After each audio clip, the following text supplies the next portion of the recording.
Hello, everybody. Hi, guys. It's Emily. Welcome back to my second vlog. Gotta bust up with a little silly. I actually recorded this for you guys last night, and I was watching the footage back this morning. It's brutal. It was terrible. I gotta start over. I don't know. Sometimes, guys, I have an acting background, and sometimes you hit record, and I don't know, these random characters show up. Some strange version of myself showed up on my footage last night. I don't know if I have PMS or what, but I'm just over her. I just really couldn't sit with her for 5 hours and edit all that together for you. So guess what? I'm gonna shoot it again. This is like the third time.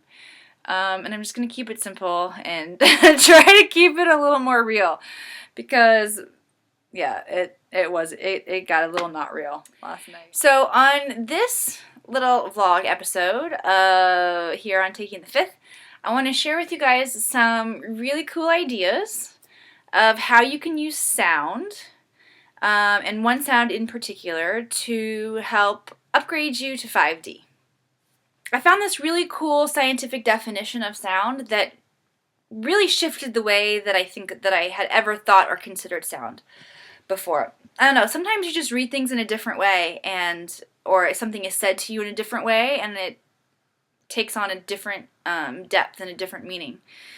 And this particular definition of sound really did that for me.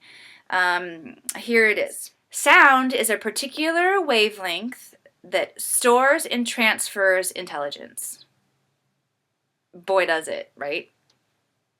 Of course, that's what it does. So much of our lives are spent under just so much crazy, chaotic kind of sound. Fragmented noises and things that cause us to feel stressful. Things that cause us to really not stay in a frequency of oneness. I mean, it's jarring, right? It's almost like it's kicking us out of the Holy Land a little bit. No wonder our lives feel sometimes like they're just disintegrating, or as I like to sometimes say a little bit differently, stress different syllables on the words, disintegrating. What does disintegrated mean? It means separate. So yeah, when we are constantly under the influence of crazy, chaotic sound, of course we're going to feel like we're separated. We're not going to be able to tune in as easily to that feeling of wholeness. So I'm really excited to share with you guys today my thoughts on the sound of silence, which isn't actually silent. I mean, we think of silence as being no noise, but think about this. Virtually every civilization in the world has a creation story that involves sound in some way. Some sort of a celestial sound got things going, making things happen. Either if you subscribe to religion, I can easily cite the Bible. God said, "Let there be light." If you're a scientist, well, we've got the Big Bang, right? I think there's probably some sound involved in that. So it doesn't really matter what end of the spectrum you're on. Sound is the basis of our universe. So there really is no such thing as sound of silence. I mean, it was sound that got the universe started. And so if the universe is still here, which it is, see, we're here, there is no such thing as no sound. A lot of you guys have probably noticed that the sound of silence actually has kind of a ringing to it. It's that ringing in your inner ear that you hear when all other layers of noise have been stripped away. I hear it most often in my house at nighttime, when I'm laying down to go to bed. That's when my house is the most quiet. And as I'm laying there in my bed, I can just hear, that faint in my ear. For some of us, that ringing in the ear is more profound than others. I'm no doctor, guys. But if you go to the doctor and talk to a doctor about the ringing in your ear, Tinnitus is one of the first diagnoses that you might hear. Let me just offer that perhaps the universe is trying to just get your attention. I don't know. Not a doctor. Not a doctor.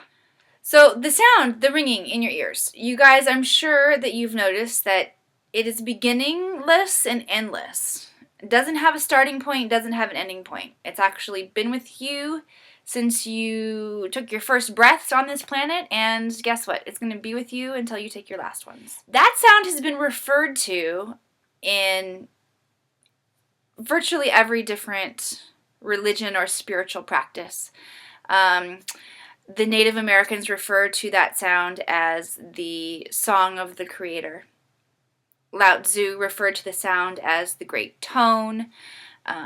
Pythagoras, who was philosopher and scientist, referred to that sound as the song of the spheres. Well, universe. Let's just look at the word universe. Una means one. Verse means song. One song. Many people believe that Jesus knew about this tone and he taught it amongst his inner circle, amongst his disciples.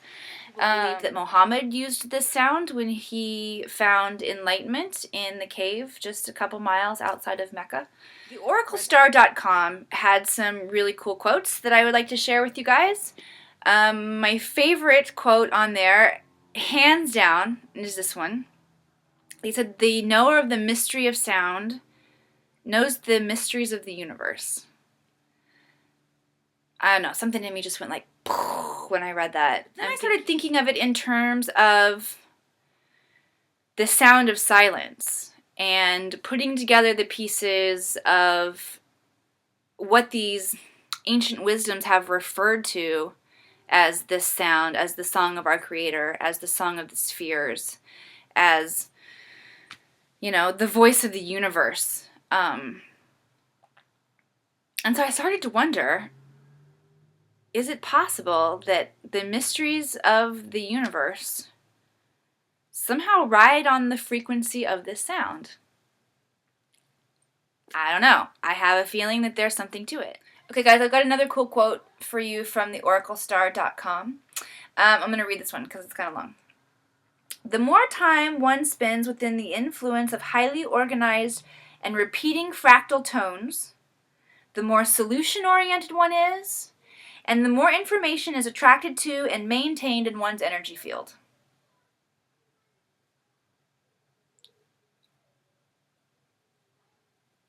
Right? I'd like to share with you guys the idea of Nada Yoga. Nada is Sanskrit for sound, and yoga, of course, means union. So union with sound. This is a particular modality where they practice meditation on this sound of silence, on this ringing tone. Should we do it too? I'm thinking that I might want to give it a try. So guys, I'd just like to invite you to try it over the course of the next days, the next weeks. When you find yourself in a quiet moment, when all other sound seems to be ceasing and you can actually tune in to that ringing in your inner ears, give it a try. See if you can just hold your consciousness, your focus on that sound. Start with 10 seconds and build from there and see if cool shifts, cool understandings, cool things don't start happening in your mind, in your life. I don't know. Alright guys, until next time, namaste. See you then.